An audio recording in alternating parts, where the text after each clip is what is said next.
नमस्कार, मी वृषाली कदम. जय महाराष्ट्राच्या एन्काउंटर या खास कार्यक्रमामध्ये आपल्या सगळ्यांचं स्वागत आहे. आज एन्काउंटर मध्ये जी असामी आलेली आहे ती पण फायर ब्रँड नेता म्हणून त्यांच्याकडे पाहिलं जातं, रणरागिणी म्हणून त्यांच्याकडे पाहिलं जातं. मुंबईच्या माजी महापौर ते आहेत आणि सध्या विरोधी पक्ष नेता आहेत मुंबई महानगरपालिकेमध्ये. तुम्ही ओळखलंच असेल. आपल्यासोबत शिवसेना उद्धव बाळासाहेब ठाकरे पक्षाच्या नेत्या किशोरीताई पेडणेकर आहेत. खूप खूप स्वागत आपलं किशोरीताई. नमस्कार. जय महाराष्ट्र. जय महाराष्ट्र हा अतिशय जवळचा शब्द आहे त्यांचा. आणि जसं मी म्हटलं की किशोरीताई, तुमच्याबद्दल नेहमी म्हटलं जातं की अकेली ही 100 के बराबर आहे. हे माझं सौभाग्य. म्हणजे खरं तर किशोरीताई तुम्ही एकट्या आहात, पण तुम्ही संपूर्ण सभागृह जो आहे तो सळो की पळो करून सोडलेला आहे असं म्हटलं तर वावगं ठरणार नाही. आणि त्याच्यामागे तुमचं प्रशासनावर असलेलं तुमची कमांड, तुमचा अनुभव आणि अनेक वर्ष जनतेचे प्रश्न ज्या हातोटीनं तुम्ही हे करताय, हाताळताय, त्यांना एक निर्णय देताय आणि ही जी सगळी प्रोसेस आहे ही इतक्या जवळून बघितलेल्या, अगदी सगळं कोळून प्यायलेले आहात तुम्ही. आणि तुम्हाला याची जाणीव आहे, प्रश्नांची जाणीव आहे, प्रशासकीय सगळ्या प्रोसिजर्सची जाणीव आहे. आणि हे सगळा ह्याचा फलसफा जो आहे तो आम्हाला तुमच्या प्रश्नांमधून वारंवार प्रत्ययाला आलेला आहे. त्यामुळे आता सगळा सभागृह सुरू झालेला आहे, सगळ्या गोष्टी चालू झालेल्या आहेत. कसं बघता की जे काही आता सध्या बीएमसी मध्ये सुरू आहे याबद्दल? मुळामध्ये मी जेव्हा विरोधी पक्ष नेता म्हणून नेतृत्व करते तर माझ्याबरोबर माझे 65 निवडून आलेले नगरसेवक, स्वीकृत नगरसेवक, काँग्रेस अशरफ अजमी जे गटनेते आहेत, त्याच्यानंतर मनसेचे आमचे गटनेते आहेत, MIMचे आहेत उबाळे, त्याच्यानंतर आमचा मनसेचा विसरली जरा, पण आहेत सगळे. म्हणजे एकत्र टीम बनून आम्ही ते काम करतो आहोत. आणि काम करत असताना एक लक्षात येत आहे की ज्या पद्धतीने मुंबईच्या महापौर रितू तावडे आहेत, व्यक्तिशः म्हणाल तर फार त्यांच्या आमच्याशी चांगले म्हणजे संबंध चांगले आहेत. परंतु ज्यावेळेला मुंबईकरांचा प्रश्न येतो त्यावेळेला असा अनेकदा, म्हणजे रितू तावडेंबद्दलचं म्हणायचं महापौर म्हणून, मधली 5 वर्ष ते नव्हत्या, गेली 4 वर्ष आम्ही नव्हतो. त्यांच्यासाठी 9 वर्षाचा अनुभव नाही, आमच्यासाठी 4 वर्षाचा अनुभव नाही. त्यामुळे ही जे काही काम आहे महापालिकेच्या प्रशासकीय असलेलं, म्हणजे मी नेहमी म्हणते की सुवर्ण काळ जर महापालिकेचा कधी असेल तो गेल्या 4 वर्षाचा होता. आणि जर या संपूर्ण नगरसेवक किंवा मुंबईकरांचा बॅड पॅच काय असेल तर गेली 4 वर्ष. आत्ता सगळीकडे नगरसेवक निवडून आलेत, महापौर, विरोधी पक्ष, सभागृह नेता, स्टँडिंग सगळे सेट झाले. सेट झाल्यानंतरही काही गोष्टी, काही आयुध आहेत ज्याला शस्त्र म्हणतो, या शस्त्रांना आपण महानगरपालिकेच्या नियमाने जो 1888चा DC रूल आणि त्याच्यानंतर बाकीचे नियम,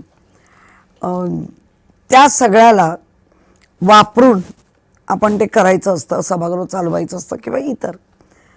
पण आत्ता काय झालं आहे, महानगरपालिकेचा प्रशासन सत्ताधाऱ्यांना पण ऐकेनाशा झालाय का असा प्रश्न आता फारच ऐरणीवर आलाय.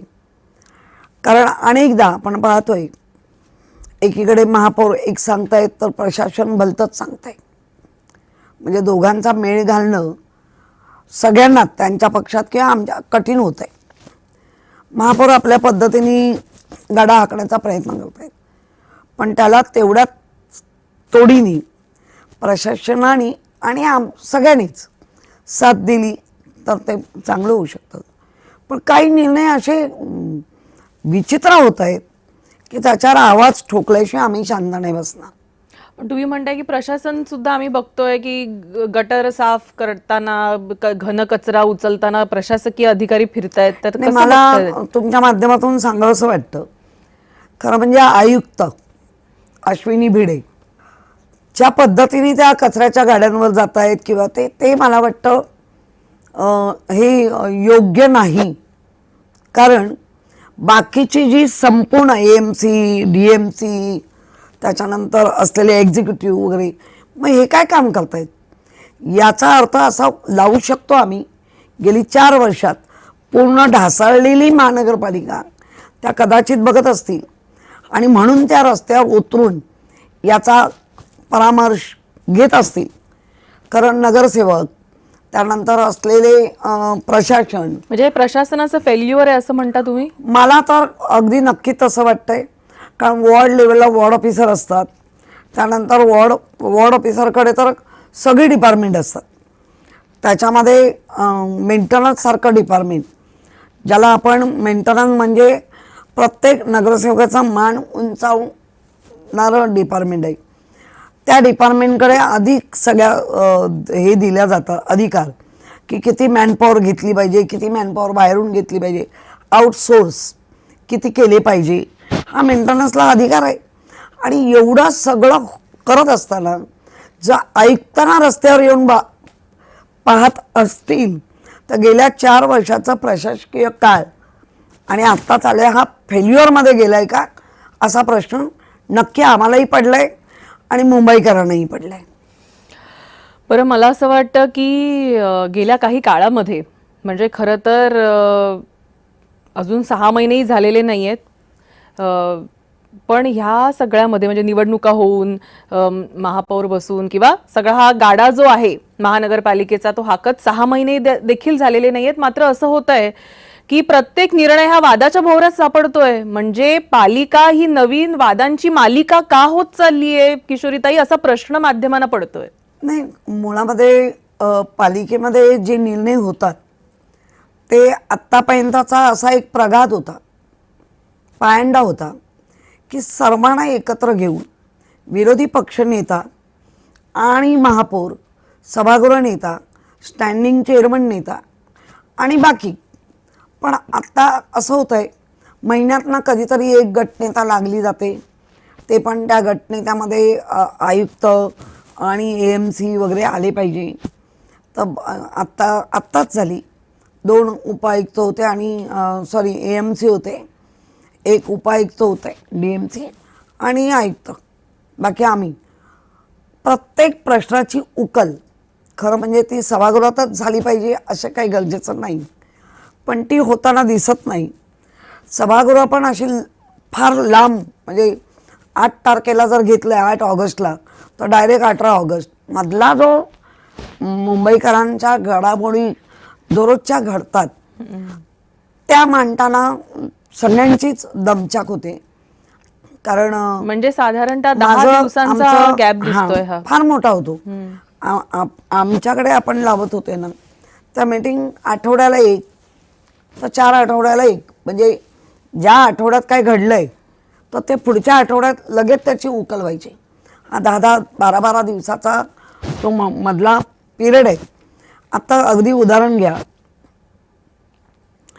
जी आता हे पडली आहे, दरड कोसळली आहे, खरं त्याच्यासाठी अशी अपेक्षा होती की तो एलवॉर्ड आणि एनवॉर्ड च्या मध्ये म्हणजे महापौरांचा एनवॉर्ड अशा ठिकाणी ती घडली आहे घटना. तर आम्हाला असं वाटलेलं की महापौरांना तो अधिकार आहे विशेष सभा लावून घ्यायची. घडली कधी? मंगळवारी घटना. आता आमची होणार आहे पुढच्या मंगळवारी. तेवढ्या मधल्या पिरियडमध्ये परत कुठली एखादी घटना घडली तर या घडलेल्या घटनेचं जी तीव्रता आहे ती कमी होते. म्हणजे अनेक नगरसेवकांना आपल्या भावना त्या मांडायच्या असतात, बरोबर आहे, सभागृहात. त्याची तीव्रता, त्याची धारच निघून जाते.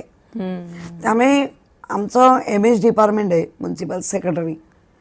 एकेकाळी MS डिपार्टमेंटच्या जर आपण अशा आढावा घेतला तर इतक्या टॉपची लोक होऊन गेली. आता तेच डिपार्टमेंट थोडं हलवलं जात आहे की हलतंय हेच कळत नाही. म्हणजे सरळ सरेंडरच होत आहेत असं म्युन्सिपल सेक्रेटरी डिपार्टमेंट, ज्याला MS डिपार्टमेंट म्हणतो, त्यांनी कधीही त्यांची कायद्याची बाजू आपले असलेले नियम अधिनियम याला धरून त्यांनी महापौरांना गाईड केलं पाहिजे, त्यांनी इतर कमिटीच्या लोकांना गाईड केलं पाहिजे. आता आमच्याकडे गाईड करणारं कोणच नाही विरोधी पक्षनेत्याकडे. म्हणजे विरोधी म्हणजे ज्याला टाकाऊ हे आधी असेल मला नाही माहिती, पण आम्ही जेव्हा बसलोय तर आमचं म्हणणं आहे की एमएसनी दोन्ही बाजू कधीतरी सत्ताधारी ही बाजू उचलून नाही धरत तर आम्ही धरू शकतो, फक्त आणि फक्त मुंबईकरांसाठी. खरं. पण तसं होताना दिसतच नाही आहे. म्हणजे इतक्या प्रदीर्घ अनुभवाची लोक महापालिकेत असताना, अगदी श्रद्धा जाधव या प्रदीर्घ अनुभवाच्या आहेत. खरं. त्याच्यानंतर आमच्याकडे विशाखा राऊत या आमदार बनून आलेल्या त्यांच्याकडचा अनुभव आहे. म्हणजे मी स्वतः यशोधर पंचायत तिकडेही बरेच आहेत. बरोबर. स्वतः स्टँडिंग चेअरमन प्रभाकर शिंदे आहेत. बाकी तर जराशे नवीनच आहेत. त्याच्यानंतर त्या भाजपमध्ये पण अनेक महिला 4-4 टर्म केलेल्या आहेत. खरं. पण त्या विचारात घेणार तर तुम्हाला रिझल्ट चांगले येणार. आज आम्हाला का विरोध करावा? आम्ही विरोधाला विरोध नक्की नाही करणार, अजिबात नाही करणार. आज एक तुम्हाला एक्झाम्पल देते. ज्या 2022ला ऑगस्ट या सप्टेंबर 2021च्या सप्टेंबर किंवा ऑगस्टमध्ये निर्णय झाला होता महिलांसाठी सॅनिटरी पॅड वेंडिंग मशीन 18,44,00,000 हे आम्ही 2021च्या याला पास केलं. ऑक्टोबर नंतर ते पास होईपर्यंत 22 उजाडलं. 22ला जेमतेम 2 महिने डिसेंबरला आचारसंहिता लागते असं झालं. त्यामुळे सगळेच गर्क झाले आपापल्या कामात, आपापल्या वॉर्डमध्ये. डिसेंबर, जानेवारी, फेब्रुवारी, 7 मार्चला सगळ्यांचा पिरियड संपला. हा जो आणला पिरियड तो 2023ला आला. ही एक मशीन 75 विथ GST, म्हणजे तुम्ही विचार करा किंमत किती. अशा 5,000 मशीन घ्यायच्या. 5,000 मशीन. हो. बर. पूर्ण मुंबईकरांसाठी, जिथे जिथे शौचालय आहेत, जिथे जिथे महिलांना. कारण आत्ता जर तुम्ही बघाल तर आमची जिथे महानगरपालिका आहे तिथे अर्ध्या 1 किलोमीटरपर्यंत कुठलंही मेडिसिनचं म्हणजे दुकान नाही, मेडिकल दुकान नाही. त्यामुळे पटकन एखादी स्त्री, मुलगी किंवा कोणी, ते काय सांगून येत ना तो मासिक धर्म आहे, तिला हवं झालं तर तिला माहिती झालेली आहे. कारण ॲडव्हर्टाईज मोठ्या प्रमाणात केली. म्हणजे 18 कोटी 44,00,000 त्याच्या अर्ध्यानी ॲडव्हर्टाईज झाली आहे. ते वेगळे पैसे.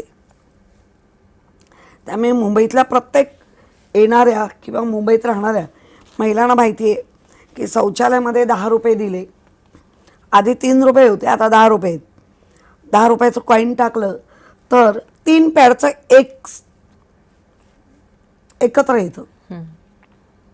आता ती मशीन 10 रुपये ॲक्सेप्ट करते, 10 रुपये ॲक्सेप्ट करते, परंतु पॅड देताच नाही. का बरं? मशीन बिघडली आहे का? पैसे घ्यायला बरोबर आहे, मग ह्याच्याकडे लक्ष आहे का? महिला बालकल्याणच्या समितीमध्ये सांगितलं गेलं आहे, DMCने सांगितलं आहे. आज आम्ही एकच मशीन चेक केली, महानगरपालिकेच्या नाकाखाली असलेली. बरं. तीच वर्किंगमध्ये नाही आहे. म्हणजे मला असं वाटतं की ही शोकांतिका आहे आणि it's a very alarming situation की जर ह्याच्या खाली म्हणजे मुंबई महानगरपालिकेच्या हेडक्वार्टरच्या जवळ मध्ये जर अशी सिच्युएशन आहे की तिथल्या मशीन्स जर काम देत नाही आहेत तर म्हणजे नाकाखालची मशीन जर काम करत नसेल तर मुंबई भरातल्या इतक्या मशीन्सची काय म्हणजे विदारक परिस्थिती आहे ही. सगळंच विदारक आहे. त्यामुळे खरंच सर्वांनी मिळून, म्हणजे मी आता सत्ताधारी विरोधी करण्यापेक्षा, पण सत्ताधाऱ्यांनी आमच्या माहित्या ज्या काय आमच्याकडनं येतात किंवा आमची महिला आघाडी, महिला फोर्स, नगरसेवकांची लक्षात देत नाहीत. उलट आज असं चित्र दिसत होतं महिला बालकल्याणच्या कमिटीमध्ये, आमच्यातून फुटून गेलेली नगरसेविका जी भाजपमध्ये पोचली आहे आणि भाजपची एक चांगली ज्येष्ठ नगर त्यांना दाबत होत्या, नवीन आहेत त्या मुली, पण त्या बरोबर बोलत होत्या, त्यांना हे करत होत्या, अरे तुम्ही ऐकून घ्या, हे काय तुम्हाला दूषणं देण्यासाठी नाही बसलोय आम्ही मुंबईकरांना चांगली सेवा तुम्ही मिळून कशी देऊ. तुम्हाला जर ऐकायचंच नसेल, तुमचाच गाडा रेटायचा असेल, तर तुम्ही चुकीचा गाडा रेटताय हा आम्ही सतत तुम्हाला दाखवून देऊ. आणि मग मला आश्चर्य वाटतं की जे आज महाराष्ट्राचा गाडा हाकतायत माननीय देवेंद्र फडणवीसजी, त्यांच्यावर अशी वेळ आणू नका की याचसाठी मी केला होता का इतका अट्टहास, असं चित्र त्यांच्यासमोर दाखवू नका. आणि मुंबईकरांना हे अपेक्षित नाही आहे. आम्ही आज 109 लोक आहोत, 10 तुम्ही पुढे आहात. ह्याचा अर्थ की विरोधा पक्षाचा आवाज कमी नाही आहे. तुम्ही राज्यात विरोधी पक्षनेता ठेवला नाहीत, पण महानगरपालिकेमध्ये मोठ्या संख्येने विरोधी पक्ष आहे आणि आम्ही तुम्हाला सतत हेच सांगण्याचं काम करतोय की आपली कामाची गाडी सही ट्रॅकवर चालवा. आम्हाला ते सांगायचं आहे. शेवटी मुंबईकरांचा पैसा आहे. मुंबईकरांच्या पैशाची उधळण चुकीच्या मार्गाने होता कामा नये हे आम्हाला सांगायचं. कारण गेल्या 4 वर्षात मोठ्या प्रमाणात जी उधळण झाली ती झाली. किमान आता तरी आपण आपल्या कामाच्या ह्यानी पैशाची बचत करून, म्हणजे स्वतः फडणवीस साहेबांनी पण दिले खरं की पैशाची बचत करा. आम्हाला तर आमचे पक्षप्रमुख सदैव सांगत असतात, नागरिकांमध्ये काम करताना नुसतं पैशाच्या उधळणी करून काम होत नाही आणि नागरिकांशी नाळ जुळत नाही. नाळ जुळण्यासाठी सुखदुःखात जा. सगळीकडे पैसा नाही चालत. त्यामुळे मला वाटतं महापालिकेमध्ये होणारी उधळण ही थांबली पाहिजे. आणि ती प्रशासनाने जर ठरवलं की कोणीतरी मागावं आणि लगेच प्रसन्न होऊन, तर तो जो पैसा आहे, जी ठेवी आहेत, ही मुंबईकरांच्या करदात्यातून आलेल्या ठेवी आहेत, ह्याचा विसर नसावा.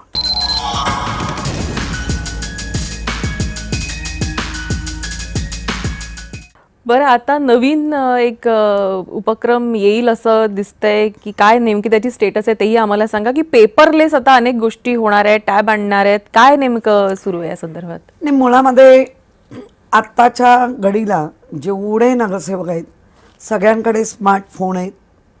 सगळ्यांना अजेंडा आलाच पाहिजे, कारण वाचून जो पेपरवरनं ऐकतो त्याचं आकलन लवकर होतं. आणि मग आमची फीड करायला आम्ही राहिलो असं टॅबवर सगळेच वाचून बोलून करू शकत नाहीत. कारण मला आठवतं आहे हॉस्पिटलमध्ये एकच नातेवाईक हवा असं महापौरांनी फरमान काढलं. त्याच्या आधी राज्यातून स्क्रिप्शन एकच, म्हणजे पेपरलेस, तुम्हाला याच्यावर येणार. अरे, महानगरपालिकेच्या हॉस्पिटलमध्ये एक पेशंट ॲडमिट झाला तर 10 वेळा त्याच्या नातेवाईकांना खाली पाठवलं जातं. आता एक्सरे काढायला जा, आता हे करायला जा, आता ही औषधं आणा, आता शेड्यूलवरची औषधं आहेत की नाही हा प्रश्न पडतो. बरोबर. त्यामुळे जे शक्य आहे, जे होण्यासारखं आहे ते बोललं पाहिजे. आणि बऱ्याचदा काय ना, मेडिसिन जवळपास मिळतही नाही, जरा लांब जावं लागतं. अशा परिस्थितीमध्ये रुग्णाच्या जवळ कोणतरी असणं आवश्यक असतं, कारण तिथं डॉक्टरची व्हिजिट लागलेली असते. मग त्यावेळी डॉक्टरला सांगायचं कोणाला? बऱ्याच वेळेला समजा आता एखाद्या महिलेची प्रसूती झाली खरं आणि तिला बाथरूममध्ये जायचं आहे. आमचे हॉस्पिटलांची अवस्था एवढी आहे की जर नामांकानी बघायला गेलं तर एका स्टाफनी, सिस्टरनी 6 पेशंट पाहिले पाहिजे आणि त्याच्यात जर 3-4 असतील खरं तर 24-25. इथे 100 असतात. म्हणजे शेवटी सिस्टर लोक ज्या आमच्या परिचारिका आहेत, त्या स्टाफ आहेत, त्यांच्यावर केवढा ताण येतो, सगळ्यांवर येतो. आणि ती माता जर बाळ ठेवून गेली आणि चोरीला आपण पाहिले. हो खरं. आणि एकदा हॉस्पिटलमधनं आमच्याच महापालिकेच्या अनेकदा बाळांच्या चोऱ्या झाले, कारण आमच्या हॉस्पिटल आमची मोठी आहेत, आमच्याकडे सगळं खरंच चांगलं आहे, पण त्याची नीट निगा राखण्यासाठी हा जो येणारा बर्डन आहे, ताण आहे, तो कमी नाही होत आहे. मॅनपॉवर कमी आहे. म्हणून आम्हाला प्रत्येक याच्याबरोबर रुग्णाबरोबर किमान 2 किंवा 3 तुम्ही जसलोकला जा, तुम्ही हिंदुजाला जा, तुम्ही चांगल्या नामांकित हॉस्पिटलला जा. एक पेशंट वर ॲडमिट तर खाली 3-3 त्याचे नातेवाईक बसलेले असतात. ठीक आहे, त्यांच्याकडे मोठी पेस आहे, त्यांच्याकडे सगळं आहे, पण आमच्या पण हॉस्पिटलमध्ये बाहेरच्या पेसमध्ये जर नातेवाईक थांबत असतील तर मला वाटतं आम्ही अगदी लगेच कुठेतरी वेगळ्या निर्णयाला पोचणं कमी करणं गरजेचं आहे, बरोबर आहे. पण मग आपली सिस्टम सुधारते का? नक्की एका रुग्णाबरोबर एकच पेशंट असला पाहिजे, पण मग आतली सिस्टम सुधारली आहे का? त्यांना तुम्ही सांगताय का की डॉक्टरांचा राऊंड एकाच वेळेला असला पाहिजे, तुम्ही जी काय औषधं लिहून देणार ती एकाच वेळेला लिहून द्या, तुम्ही जे काय एक्सरे काढणार, MRI काढणार, जे काय पण हे शक्य नाहीये ना, कारण कसं आहे की रुग्णाची जी रुग्ण तिथं का ऍडमिट आहे, कारण त्याला बरं नाहीये, ह्याचा अर्थ त्याच्यावर जे मेडिसिन किंवा उपचार केले जात आहेत त्याचा काही त्याच्या शरीरावर परिणाम होत आहेत, मग ते आयत्या वेळी बदलायचे आहेत की ऍडव्हान्स डोस त्याला द्यायचे आहेत, हे बदल तर क्रमप्राप्त आहे, त्याच्याशिवाय तो रुग्ण बरा कसा होईल? त्याचसाठी सांगते की महापौरांनी जो काही एक निर्णय दिला हा आमच्या लेखी तो चुकीचा आहे. एका रुग्णाबरोबर 3 ते 2 म्हणजे त्यांचे नातेवाईक आणि लांबून येतात, म्हणजे अगदी UP बिहारवरनं पण येणारे पेशंट नाहीत. आणि महानगरपालिकेची रुग्णालयं आणि त्यातली ट्रीटमेंट ही इतकी पॉप्युलर आहे की आजही अनेक गोष्टींसाठी, म्हणजे तुमच्याकडे असतील पंचतारांकित रुग्णालयं, पण तरी सुद्धा आजही BMCच्या हॉस्पिटल्समध्ये लोकांचा ओघ आहे आणि त्यांना अतिशय उत्तम अशी त्याच्यावर ट्रीटमेंट मिळतीये, म्हणून हा ओघ आहे. पण अर्थातच मॅनपॉवर ही वाढली पाहिजे. त्याला आमच्याकडच्या हॉस्पिटलमध्ये जी ऑपरेशन होतात आणि एकदम स्वस्त ह्याच्यामध्ये तीच ऑपरेशन बाहेरच्या हॉस्पिटलमध्ये अगदी लिव्हर ट्रान्सप्लांट असेल 1 कोटीपर्यंत रुपये मोजावे लागतात. इथे 5-7 लाखात, खरं तेही जास्त असतात, त्याच्यासाठी पण आम्ही धर्मादाय वगैरे बघितलेलं असतं. म्हणजे इतकी चांगली सेवा देणारी महानगरपालिकेची हॉस्पिटल्स आहेत, डॉक्टर्स आहेत, परिचारिका चांगलं काम करतात, पण येणारा ताण आणि अपुरी संख्या याचा ताळमेळ कधीच नाही लागणार. म्हणून मला वाटतं एका रुग्णाबरोबर एक नातेवाईक राहणं हा पहिला आधी सिस्टम सुधारून घेऊन मग निर्णय आणाल तर मान्य आहे. आम्हाला विरोधाला विरोध करायचाच नाही आहे, पण एका रुग्णाबरोबर एकच त्याचा नातेवाईक ही संकल्पना सिस्टम जोपर्यंत करेक्ट करत नाही तोपर्यंत राबूच शकत नाही. आणि मग जर कंपल्सरी जर केली आणि एखाद्या रुग्णाकडे पेशंट नसताना काय झालं, तो पडला, तो बाथरूममध्ये पडला किंवा त्याचं काय झालं, बाळ त्याची जबाबदारी सत्ताधारी घेणार आहेत का? हा पण प्रश्न आहे. मला वाटतं अशी अनेक उदाहरणं आहेत आता गेल्या 6 महिन्यात घडलेली. पण ह्या सगळ्यामध्ये म्हणजे अनेक निर्णय हे वादाच्या भोवऱ्यात सापडलेले आहेत महानगरपालिकेमध्ये. म्हणजे ते महापौर निवासाचा खर्च असो, आधी खर्च, म्हणजे मला सांगा किशोरीताई, तुम्ही त्या सदनी राहिलेले आहात, आवाज इतका येतो का हो गाड्यांचा आणि पक्षांचा की तुम्हाला ते काय आवाज येऊ नये म्हणून फुलप्रूफ करावं लागतंय, त्याच्यासाठी कंटेनर लावावं लागतंय 3 कोटींचं? नाही, याच्यामध्ये 2-3 प्रकार महापौर बंगल्यात घडलेत. याच्या आधी राणी एलिझाबेथ त्या महापौर बंगल्यातनं राहून गेल्या असा इतिहास आहे. बर, आता भाजपच्या महापौर आहेत आणि भाजपच्या महापौर यांनी ते बॅरिकेड्स लावणं खरं म्हणजे ही रॉंग आहे. कारण महापौरांचा बंगला किमान बाहेरून जवळून दिसावं म्हणून फुटपाथवरनं चाललेली लोक मी पाहिलीत. खरंय खरंय. अनेकदा माझी गाडी आतमध्ये जाताना काही अशी जोडपी, अरे नाही आम्ही या आतमध्ये बघा, कारण हा 2.5 वर्षाचा तामझाम आहे. हा आपल्या नशिबाने आपल्याला मिळालं आहे. मुंबईकरांनी, तुम्हाला तिथल्या नागरिकांनी निवडून दिला म्हणून मिळालंय याची जाणीव पहिल्या दिवसापासून ठेवली पाहिजे. आणि ते बघण्यासाठी जर फुटपाथवरनं चालत असतील तर तुम्ही बॅरिकेड लावून त्यांचा तोही हक्क काढून घेणार. हा शहाणपणा ही वॉर्डच्या ज्या वॉर्ड ऑफिसरनी केला आहे त्याच्यावर मी सांगितलं आहे. खरं म्हणजे तो आमचा लुकआउटच नाही, तो ज्या RTO म्हणजे पोलिसांचं असलेलं वाहतुकीचं त्यांचा निर्णय असले पाहिजे. आमचे वॉर्ड ऑफिसर सांगणारे कोण, ते कसं काय ठरवू शकतात? तुम्ही तुमचा सिस्टम करू शकता, पण तुम्ही डायरेक्ट बॅरिकेड लावणार. आणि तुम्ही जे कंटेनर म्हणालात, खरं म्हणजे ही पद्धत चुकीची आहे. ही फडणवीस साहेबांपर्यंत पोहोचली पाहिजे. ते याला नकार देतील. मुंबईकर जाऊन कंटेनरमध्ये बसणार का? मुंबईकर महापौर बंगल्याच्या आतमध्ये हॉलमध्ये जाऊन का बसू शकत नाही? महापौरांच्या बंगल्यामध्ये तो जो खर्च दिला जातो तो मुंबईकर येणाऱ्या चहा पाण्याचा असतो. त्यांना पाणी द्या, त्यांना चहा द्या. मी जेव्हा महापौर झाली तेव्हा मी असं राहिलं की नुसता फक्त चहा देणं उचित नाही. एक तर बिस्किटं आणा किंवा लांबून लोक येतात, कचोरी किंवा एवढूचं फरसाण वगैरे काहीतरी द्या की मुंबईकरांना असं वाटलं पाहिजे की हा बंगला आमचा आहे. हा जो एक आपण एकमेकांमधला जवळीकपणा आणू शकतो. आणि महापौर बंगला काय कायम कधीच कोणाला मिळाला नाही, मिळत पण नाही. तो अडीच ताईंना लालसा आहे, मला कसली लालसा असू शकते? मी जेव्हा झाली तेव्हा मला महापौर बंगल्यात रात्री 12-1 नंतरच झोपायला मिळत होतं. केव्हा केव्हा तर तेव्हाही उठून जावं लागत आणि कोविड काळ चालू होता. जेमतेम शेवटचे 2 महिने कुठेतरी थोडंसं. पण महापौर असताना सुद्धा आम्ही तुम्हाला तो परिचारिकेचा युनिफॉर्म घालून रुग्णांची सेवा करताना देखील मुंबईकरांनी पाहिलेला आहे. त्यामुळे तो देखील महापौरांचा एक असा चेहरा असू शकतो हे मुंबईकरांनी नक्कीच पाहिलेलं आहे आणि ते नमूदही झालेलं आहे. नाही, त्यावेळेला ती गरज होती.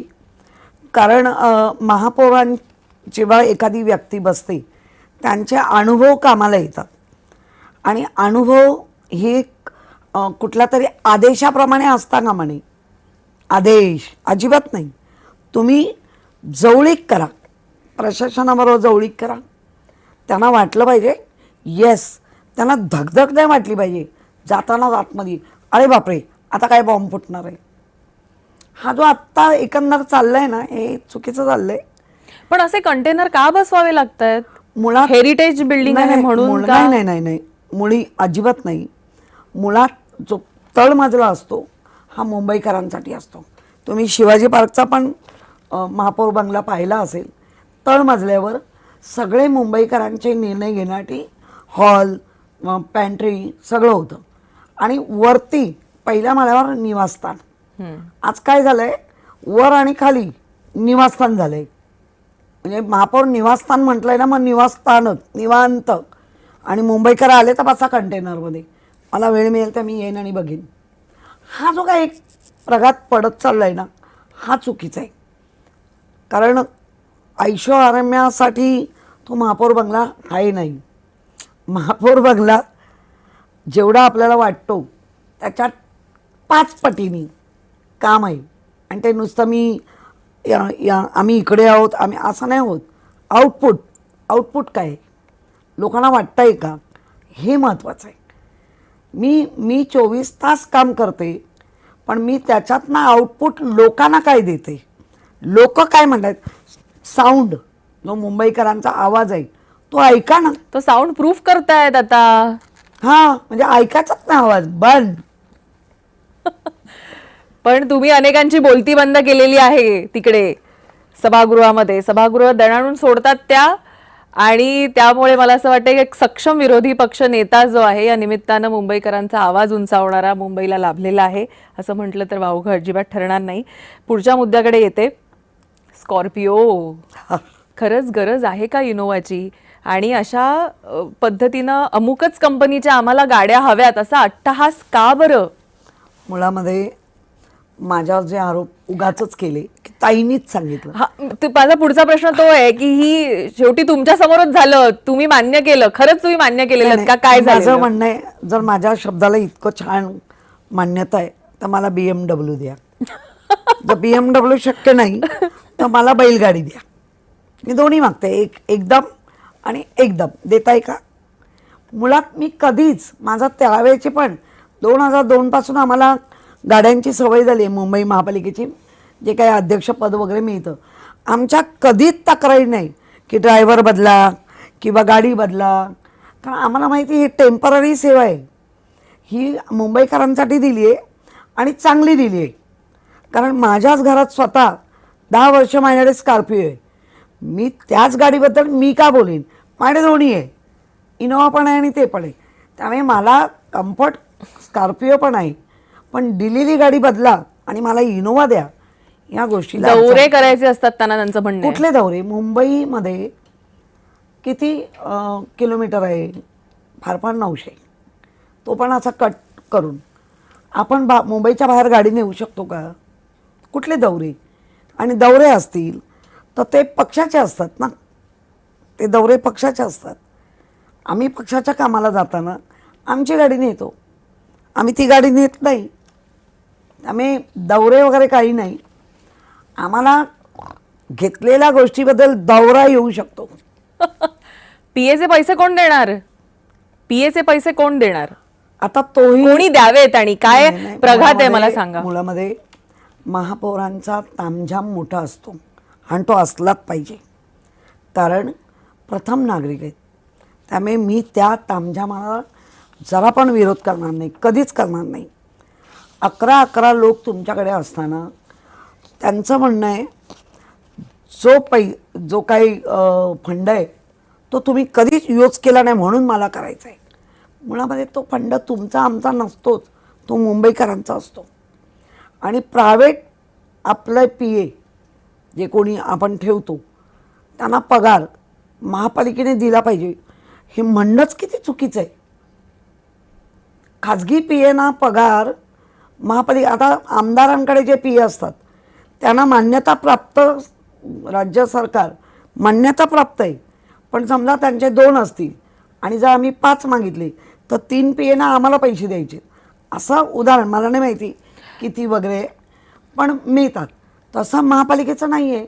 मुळात नगरसेवकांचं मानधन 25,000 आणि महापौरांच्या PAचा 50,000. हे कुठेतरी तार जुळते का? भाजपवाले आज काही बोलत नसतील उघड उघड, पण खाजगीत बोलतात ना की नाही नाही हे असं झालं नाही पाहिजे. म्हणजे भाजपलाही मान्य नाहीये दिसत आहे आणि नसेलच, कारण भाजपला पण नाही जमणार ही अशी उधळपट्टी. PA ठेवा ना तुम्ही, 10 ठेवा, तुमच्या पैशाने ठेवा. तुम्ही महापालिकेला नाही मी 2.5 वर्ष आहे तर ते 2.5 वर्षात पैसे दिले जाणार असं महापौरांचं म्हणणं आहे. हरकत नाही, मग तुम्ही महानगरपालिकेची लोकांना कमी करा. अनेक ठिकाणी महानगरपालिकेच्या टाईप करण्यासाठी स्टाफ नाही, स्टेनो नाही. तुमच्याकडे जर ते 9 लोक काम करत असतील आणि तरी तुम्हाला महापालिकेच्या मुंबईकरांच्या पैशातून स्वतःच्या खाजगी सचिवाला ना काय खाजगी PAला पगार द्यायचा असेल तर हे आम्ही कधीही मंजूर करणार नाही. आणि तुम्ही तरी जबरदस्तीने केलात तर मग बघू, आम्ही जाऊ पुढे. पण गेल्या काही काळामध्ये सतत महानगरपालिका सतत गाजतीये आणि अशा गोष्टींनी गाजतीये की निर्णय प्रोड्यूस केले जातात, प्रोनाऊन्स केले जातात आणि काही काळानंतर ते मागे घेतले जातात आणि असं आमचं मतच नव्हतं, आमचं असं म्हणणंच नाही आणि असं हे सगळं आम्ही रद्द करतोय. अशी नामुष्की वारंवार का येतेय? मुळामध्ये मुंबईच्या फक्त स्टँडिंग चेअरमन हा स्टँडिंगमध्ये घेतलेले निर्णय स्टँडिंगच्या बाहेर कॅन्सल करू शकत नाही. त्यांना करायचे झाले तर स्टँडिंगमध्येच, ते पण विरोधातली लोकं आणि सत्ताधारी मिळून. आमचं म्हणणं आहे महापौरांना तो कुठलाच अधिकार नाही. टेंडर असं काढा म्हणण्याचा अधिकार नाही किंवा टेंडर कॅन्सल करा म्हणण्याचाही अधिकार नाही. जर आमचे अधिकारी असं काहीतरी चुकीचं वागत असतील तर अशा अधिकाऱ्यांवर पण कारवाई व्हायला पाहिजे. अशा अधिकाऱ्यांवर आयुक्त मॅडमनी लक्ष दिलं पाहिजे की कसं काय तुमचे अधिकारी वेगळ्या पद्धतीने ऐकू शकतात. एखादा निर्णय आज ज्या महापौर बंगल्यात ठीक आहे 4 वर्ष बंद होता, 4 वर्षात काही नादुरुस्त झाले असतील, त्या गोष्टी त्यांना मान्य आहे. 4-4 कोटीचा ऑलरेडी खर्च महापालिका येते, त्याच्या आधीचे 2-2.5 करोड खर्च, मग ते 2-2.5 हे 4, 7-7, 8-8 करोड खर्च झाल्यानंतर बरं तो किती स्क्वेअर फुटाचा आहे. तुम्ही तर राहिलेले आहात. हां, आणि 8-8 करोड खर्च होऊन पुन्हा जर 3-3.5 करोडची मागणी होत असेल तर या मुंबईकरांच्या पैशाला साप लागलाच पाहिजे. हे अशी उधळण, याच्यामध्ये ही उधळण अधिकारी आपलं उखळ पांढरं करून घेतात. अधिकाऱ्यांना काय हवंच असतं हे असं सगळं, तर ते उखळ पांढरं करतात. त्यामुळे आपण सर्वच सत्ताधारी असो, कारण एकेकाळी आम्हीही सत्ताधारी होतो, आम्ही काही निर्णय चुकीचे घेतले असं भाजप बेंबीच्या देठापासून कोकलून सांगत होतं ना. मग तेच निर्णय आता तुम्ही करताय. ताई, जर असा वायडर पर्स्पेक्टिव्ह मध्ये बघितलं की वाद होत आहे, तर वाद हे झाले पाहिजेत आणि त्यातून चांगलं काय ते मुंबईकरांच्या पदरी पडले पाहिजे. पण हे असं होतंय की केवळ वादाचा भोवरा निर्माण होतो आणि विषय संपतो, तर मार्गी लागत नाही. म्हणजे त्याची फलश्रुती काही मिळत नाही. आणि तो जो वेळ आहे, म्हणजे स्टँडिंगचा वेळ असेल किंवा तो जो कार्यालयीन वेळ आहे, तो सुद्धा तिथे सुद्धा मुंबईकरांचा इन्व्हेस्टमेंट आहेच की नाही पैशाची, तर तीही फुकट जाते. याकडे आपण कसं पाहतो? आज इम्प्रूव्हमेंट होती. 8-9 विषय फार मुंबईकरांच्या घातक झालेत आणि सत्तेच्या असलेल्या जोरावर आमचं म्हणणं आहे काही घातक निर्णय आहेत जे मुंबईकरांच्या ओपन पेस आहेत, ज्या आदित्य ठाकरेंनी त्याच्यावरती आवाज उठवला, किमान त्या तरी वाचवा. ओपन पेस पण जर आपण देऊन टाकायला लागलो, जो रिक्लेनेशन मैदान आहे ज्याच्यामध्ये फुटबॉल मोठ्या प्रमाणात चालतं, त्याप्रमाणे त्याच्यावर पण जर तुम्ही वेगळे कब्जे करायला लागले तर भले आम्ही विरोधात असू, मोठ्या संख्येने लोकांनी आम्हाला निवडून दिलं आहे, त्यामुळे काही ठिकाणी कडवट विरोध आमचा राहणार आहे. मग तुम्ही आम्हाला काही म्हणा, आणि ते मुंबईकरांना दिसतंय. किमान भविष्यातल्या पटलावर तुमच्याबरोबर आम्ही म्हटलं असं तरी होणार नाही. आणि ते मुंबईकरांच्या भविष्याचं मुंबईकरांना खूप मोठ्या प्रमाणात दिलासा देणार आहे. मुंबईचा चेहरा मोहरा बदलतोय, काय वाटतं तुम्हाला? मुंबईचा चेहरा मोहरा हा जो काही मधल्या 4 वर्षात थांबला, ज्या पद्धतीने रोड आपण अगदी रोडचं घेऊया, फेज 1 फेज 2ला आमचे रोड बनले, CC रोड सगळीकडे बनवायचे, पण काही ठिकाणी शक्य नाही आहे. कारण आपल्याकडे आदित्य साहेबांनी सांगितल्याप्रमाणे 42 युटिलिटी खाली आहेत. काही युटिलिटी इतक्या वर आहेत की तिथे तुम्ही 2 फुटापर्यंत पण खाली जाऊ शकत नाही. त्यामुळे काही ठिकाणी नाही बनवू शकत, पण तरी पण 18 CC रोड बनलाच पाहिजे. आता माझ्या वॉर्डमध्ये काही 2 मोठे रस्ते CC रोडला होऊ घातले होते, पण ते कसे होणार नाही हे अजय चौधरी आमदार आणि मी स्वतः त्यांना दाखवून दिलं. तेव्हा रोडनी तो मास्टिकमध्ये करण्याचा निर्णय घेतला. पण आम्ही थांबलो नाही, अजय चौधरी आणि मी लगेच सेविंगला आम्ही गेलो. बाबा सेविंग किती आहे, मग त्या सेविंगचा तुम्ही फुटपाथवर बनवा, म्हणजे जेणेकरून ज्या कामासाठी आलेत तेच पैसे पूर्णतः वापरले गेले पाहिजे. पण काही ठिकाणी अट्टाहास हा भारी पडत आहे. त्यामुळे मला वाटतं मुंबईकरांना अजून उजळ आणि चेहरा मोहरा दाखवायला कुठेतरी कमी पडत आहेत. सातत्य तुटल्याने अनुभव कमी पडतोय. मला वाटतं त्याच्यामध्ये प्रभाकर शिंदे सोडले तर सगळेच तिथे नवीन चेहरे आहेत. काही जी लोक आहेत त्यांना फारसं प्राधान्य दिलं गेलं नाही आहे. जी मूळ भाजपचा मूळ गाभ्यातली लोक आहेत ते फार मोठ्या प्रमाणात बाहेर म्हणजे चांगल्या ह्याच्यावर दिसत नाही आहे. आणि तो दबक्या ह्याच्यातला आवाज, जो दाबलेला आवाज, तो बाहेर तुमच्यासारख्या आमच्यासारख्यांना कळतोय. पण ह्याच्यात मुंबईकरांचं नुकसान होत आहे. आता मुंबईकरांचं असं पण 4 वर्ष प्रशासन नसल्यामुळे, म्हणजे नगरसेवकांची ट्रस्टी बॉडी म्हणून ती आहेच, कारण प्रशासनाने वरवर कामं केली. नगरसेवक जितका सगळेच, मग ते सत्ताधाऱ्यांमधलं असं कोण, तळागाळाला जाऊन काही गोष्टी कळल्या जातात. आणि आमच्या पक्षाचा तो DNA आहे. म्हणजे आम्हाला जर उद्या कोणी सांगितलं की या वस्तीमध्ये खाली बसून तुम्हाला जेवायचं आहे, तर आम्ही विचार करत नाही. आम्ही विचार करतो अन्न आहे ना, आणि ते कोणाच्या घरातून येतो त्यापेक्षा कसं आहे, आणि आम्ही ते करतो. म्हणून आमचा DNA हा लोकांबरोबरचा आहे. तुमचा DNA हा लोकांबरोबरचा आहे असं तुम्ही म्हणताय. पण ह्या सगळ्यामध्ये संघर्ष मात्र जसं मी म्हटलं की तुमच्यामध्ये पण आहे. म्हणजे माजी महापौर महापौर यांच्यातलेही संघर्ष आहे. त्या म्हणतात की तुम्हाला बघवत नाही वगैरे असं काय आहे, किंवा जरा जरा त्यांचा ऑरा आहे. तर कसं बघताय? असू शकतं ना, प्रत्येकाला त्या पदाची लालसा असू शकते. माझं एवढंच म्हणणं असतं, मला ज्या पदावर साहेबांनी बसवलंय ते पद लोकांमध्ये न्यायचं आणि खणखणीत नाणं वाजवून लोकांना त्या पदाची महती आणि त्या पदाचा लाभ हे दोन्ही मिळालं पाहिजे, आणि तेवढं मी काम करते. बरं, तुमच्याकडे तर सतत नागरिकांची वर्दळ चालू असते समस्यांसाठी, सूचना देण्यासाठी, काही माहितीसाठी. तर चेहरा कायम खुललेला असतो तुमचा, असं आम्ही कायम बघितलंय. म्हणजे तुम्ही सभागृहामध्ये भांडून येता, 4 शब्द सुनावून येता, नियम सांगून येता, आणि मग बाहेर आल्यावर किशोरीताई एकदम हसतमुख असतात. हे असं कसं जमतं तुम्हाला किशोरीताई? मुलामध्ये ती आवडीचं काम आहे, आणि त्या आवडीचा आमचा ध्यास आहे, त्याच्यावर आमचा अभ्यास आहे.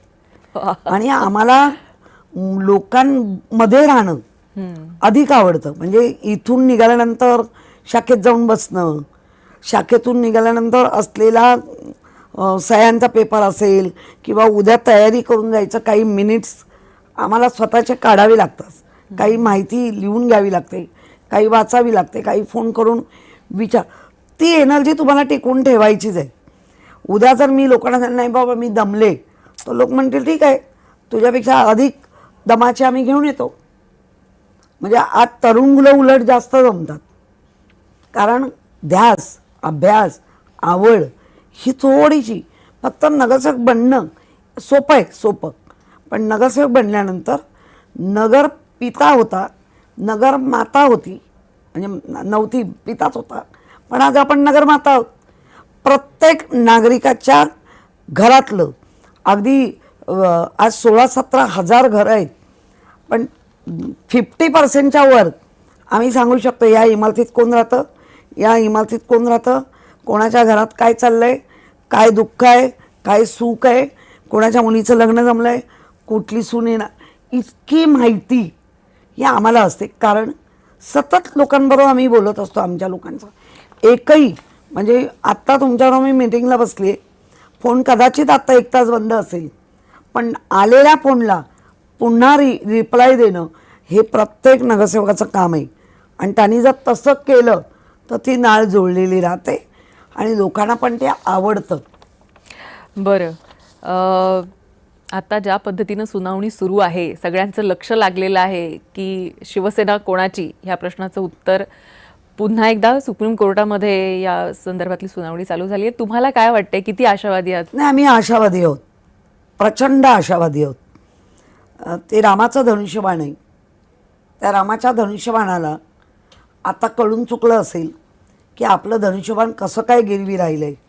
का ज्या पद्धतीने रामाच्या मंदिरात चोऱ्या होतात, रामाला पण सोडलं नाही, त्यामुळे त्यांच्या कामातला राम निघून चालला आहे. त्यामुळे आम्ही आशावादी आहोत. कोर्ट आमचा सकारात्मक विचार करेल. ज्या घटना घडून गेल्या आहेत त्या कशाच्या ताकदीवर घडवल्या, कुठल्या असंविधानिक गोष्टी घडल्या आहेत हे मांडल्या जात आहेत. आणि 3-4 दिवस कपिल सिब्बलसारखे ज्येष्ठ तज्ज्ञ असलेले वकील हे मांडतायत. आम्ही खूप आशावादी आहोत, आणि ईश्वर रामचरणीच आमची मागणी असेल की बाबा आमचं धनुष्यबाण आम्हाला मिळावं. तुम्ही आशावादी आहात असं तुम्ही म्हणताय. तुम्हाला काही प्रश्न विचारते मी.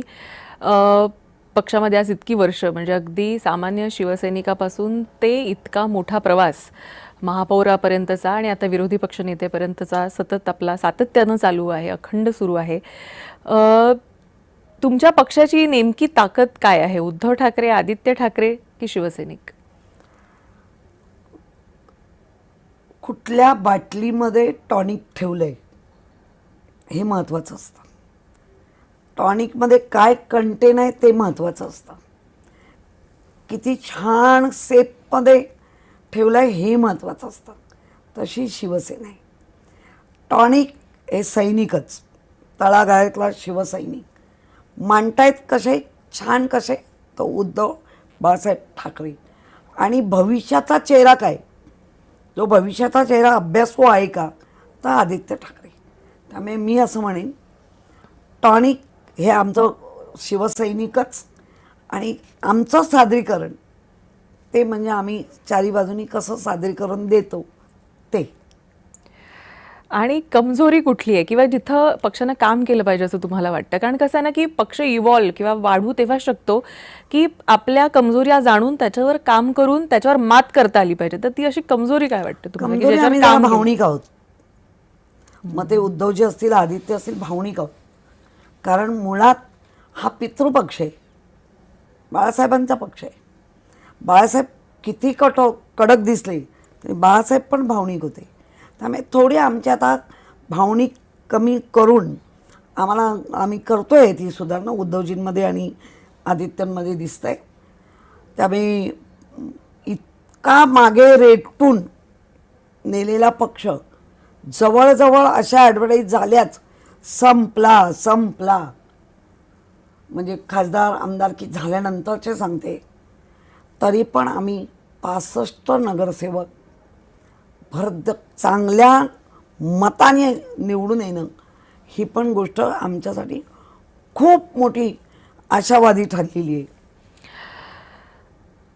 राजकारणामध्ये भावनिक निष्ठा महत्वाची असते की निवडणूक जिंकण्याची क्षमता महत्वाची असते? दोन्ही. भावनिक तर निष्ठा असलीच पाहिजे आणि निवडणूक जिंकण्याची क्षमता जेव्हा तुम्ही तुमच्या मतदारांबरोबर, तुम्ही तुमच्या शिवसैनिकांबरोबर सुखदुःखात जाणं म्हणजे भावनिकता जपणं. त्यामुळे दोन्ही गोष्टी इम्पॉर्टंट आहेत. आज जर निवडणूक झालीच, मुंबई महानगरपालिकेची पुन्हा निवडणूक झाली आणि तुम्हाला कसं, म्हणजे काही असं घडलं आणि तुम्हाला मुंबईच्या महापौर पदाची पुनश्च संधी मिळाली, तर काय पहिला निर्णय घ्याल? मुळामध्ये हे जरतरचे प्रश्न आहेत. हे आपण संविधानिक आणि लोकशाहीनी चाललो आहे. फार फार फार दुर्मिळ आहे. पण एखाद्या महापौर पदाला बसून आनंद हे मिळणं जितकं सोपं आहे तितक्या जबाबदारीने आपण हाकू शकू हा कॉन्फिडन्स माझ्यात आहे. त्यामुळे आवडेल. मला असं वाटतं की रणरागिणी आहेत त्या आणि त्यामुळे त्यांनी सगळ्या प्रश्नांची अगदी रोखठोक उत्तरं दिलेली आहेत आणि अनेकांना ठोकून देखील काढलेलं आहे आपल्या उत्तराच्या माध्यमातून. आणि त्यासोबतच मुंबईकरांचे जे प्रश्न आहेत त्याच्यावर देखील त्यांनी बोट ठेवलेलं आहे आणि येत्या काळामध्ये मुंबईकरांना कसा रिलीफ मिळेल यासाठी म्हणून ते अनेक प्रश्नही उपस्थित करणार आहे. मला असं वाटतं सॅनिटरी नॅपकिन्स ह्या अवेलेबल नाही आहेत किंवा त्यांची ज्या पद्धतीनं मशीनचा जो घोळ झालेला आहे त्याच्यावर आता त्यांनी बोट ठेवलेला आहे. नवीन टॅब आणि या सगळ्यावर त्यांनी बोट ठेवलं. मला एक सांगा, जर असे टॅब आले आणि असे पालिकेमध्ये वाटले गेले तर तुमचं काम पण सगळं पेपरलेस होईल, तर त्याकडे कसं बघता? नाही, मुळामध्ये ही आम्ही तरी मान्य नाही करणार. आम्हाला फिजूल खर्च नकोच आहे. आम्हाला ज्या पद्धतीने, कारण आम्हाला टॅब देऊन संपूर्ण पेपरलेस महानगरपालिका होणार नाही. कारण अनेक अशा फाईल आहेत की ज्याच्यामध्ये 9,000 पानांच्या फाईल आहेत. त्या कशा काय तुम्ही करणार आहात? त्यामुळे उगाचच काहीतरी स्वप्न दाखवून आम्ही रंजक कथेमध्ये रमणाम होणारी लोक नाहीत.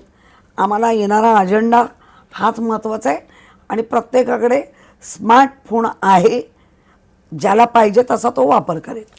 त्यामुळे किशोरीताई म्हणतायत बी स्मार्ट आणि make smart choice instead of wasting मनी.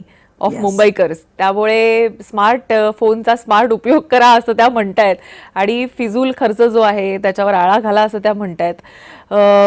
किशोरीताई, अनेक मुद्दे आहेत आजही तुमच्यासोबत आम्हाला डिस्कस करायचे आहेत, पण वेळ जो आहे तो अपुरा पडतोय. तुम्हाला खरं तर खूप खूप शुभेच्छा. ज्या पद्धतीने मुंबईकरांचा एक बुलंद आवाज म्हणून तुम्ही महानगरपालिकेमध्ये तोफ डाकताय आणि अनेक मुद्द्यांना हात घालताय आणि रिलीफ मुंबईकरांना देण्याचा प्रयत्न करताय, त्याबद्दल तुमचे खरंच कौतुक. आणि आज तुम्ही आम्हाला वेळ दिलात, इथं आलात, त्याबद्दल अनेक आभार. थँक्यू, धन्यवाद. तर एन्काउंटरमध्ये आता वेळ झालेली इथेच थांबायची, पण तुम्ही कुठेही जाऊ नका. पाहत राहा फक्त जय महाराष्ट्र.